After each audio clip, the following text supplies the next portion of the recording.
আচ্ছা, 2bd plus minus a square minus c square plus b square plus d square plus 2ac।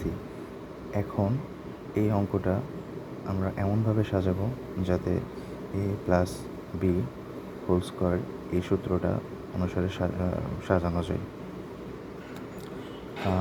এখান থেকে B square নিলাম, তারপর হচ্ছে যে এটা, তারপর হচ্ছে এটা মাইনাস, এই যে মাইনাস নিলে ব্র্যাকেট নিলে মাইনাসের কারণে এটা দিয়ে গুণ হবে, মাইনাস মাইনাসে প্লাস এ স্কোয়ার মাইনাস প্লাসে মাইনাস 2ac, তারপর হচ্ছে যে মাইনাসে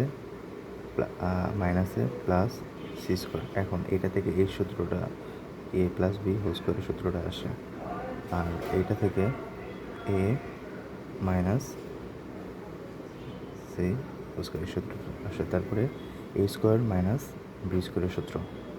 তাহলে এ প্লাস বি